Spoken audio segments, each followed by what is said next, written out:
அனைவருக்குமே வணக்கம். சற்று முன் கிடைத்திருக்கக்கூடிய ஒரு மிக மிக முக்கியமான செய்தி ஒன்று வெளியாகியுள்ளது. சற்று முன் அமைச்சர் துரைமுருகன் சொத்துக்கள் முடக்கம், அதிரடி கைது, இது மாதிரி பார்த்தீங்கன்னா செய்திகள் வெளியாயிருக்கு.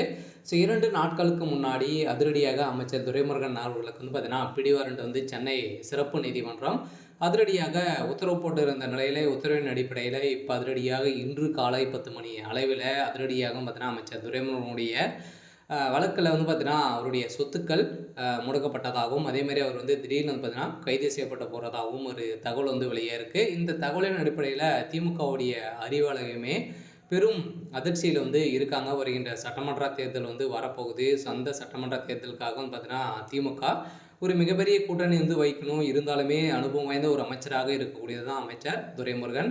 அமைச்சர் துரைமுருகன் அவர்கள் இப்போ அதிரடியாக கைது செய்யப்பட்டிருக்காரு. ஏற்கனவே வருமானத்திற்கு அதிகமாக சொத்து சேர்த்த வழக்கல் தான் இப்போ அமைச்சர் துரைமுருகன் கைது செய்யப்பட்டிருக்காரு. இப்போ அவருடைய சொத்துக்கள் முடக்கப்பட போகிறதாகவும் ஒரு தகவல் வழியாக இருக்குது. ஸோ இதை பற்றி இந்த வீடியோவில் நம்ம முழுமையாக பார்க்கலாம். ஸோ அதுக்கு முன்னாடி நம்ம சேனலுக்கு இப்போ தான் நீங்கள் முதல் முறையாக வந்திருக்கீங்க அப்படின்னா மறக்காமல் நம்மளுடைய சேனலை சப்ஸ்கிரைப் பண்ணி சப்போர்ட் பண்ணுங்கள். ஸோ வாங்க வீடியோக்குள்ளே போகலாம். ஸோ பார்த்தீங்கன்னா சென்னை சிறப்பு நீதிமன்றம் அதிரடியாக 2 நாட்களுக்கு முன்னாடி பார்த்தீங்கன்னா அதிரடியாக பிடிவாரண்ட் வருகின்ற 15ஆம் தேதிக்குள்ளே அமல்படுத்த வேண்டும் என்று உத்தரவிட்டிருந்த உச்சநீதிமன்றம் இப்போ கடந்த 2007 2009 ஆண்டு காலத்தில் வருமானத்திற்கு அதிகமாக சொத்து சேர்த்ததாக அமைச்சர் துரைமுருகன் மீதும் அதே மாதிரி அவருடைய மனைவி மீதும் பார்த்தீங்கன்னா வழக்கு பதிவு செஞ்சு ஸோ அவர் இருந்தாங்க. செய்தித்தேடும் மேற்கூடிய காலத்தில் வருமானத்திற்கு அதிகமாக 1.40 கோடிக்கு மேலே அளவுக்கு சேர்த்ததாக அமைச்சர் துரைமுருகன் அவருடைய மனைவி மீது புகார் எழுந்த நிலையில் இந்த புகாரின் அடிப்படையில் தான் 2011ஆம் ஆண்டு காலத்தில் லஞ்ச ஒழிப்புத்துறை வழக்கு பதிவு செய்து வழக்கு பதிவின் அடிப்படையில் 2017ஆம் ஆண்டு வழக்கில் இருந்து பார்த்தீங்கன்னா இருவருமே வேலூர் நீதிமன்றம் விடுவித்து உத்தரவிட்டிருந்த நிலையில் இப்போ அதிரடியாக சென்னை சிறப்பு நீதிமன்றம் இதை எதிர்த்து பார்த்தீங்கன்னா இது எதிர்ப்பு இதனையடுத்து சீராய்வு மனு தாக்கல் செய்ய மறுப்பு தெரிவித்த நீதிமன்றம் வழக்கை மீண்டும் விசாரிக்க முடிவெடுக்க உத்தரவிடவிட்டு இதனையடுத்து வழக்கு விசாரணை தொடர்ந்து வருகிறது.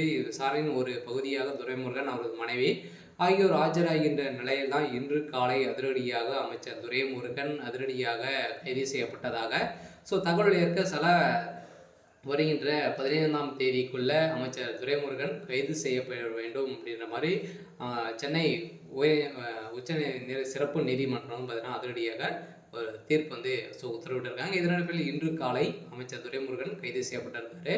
இருந்தாலும் இப்போ திமுகவில் ஒரு மிகப்பெரிய பரபரப்பை ஏற்படுத்தியிருக்கு. இருந்தாலுமே என்ன நடக்க போகுது அப்படின்றத வெயிட் பண்ணி பார்க்கலாம். இது மாதிரி செய்திகளை தெரிஞ்சுக்கணும் அப்படின்னா மறக்காமல் நம்மளுடைய சேனலை சப்ஸ்கிரைப் பண்ணி சப்போர்ட் பண்ணுங்கள். தேங்க்யூ.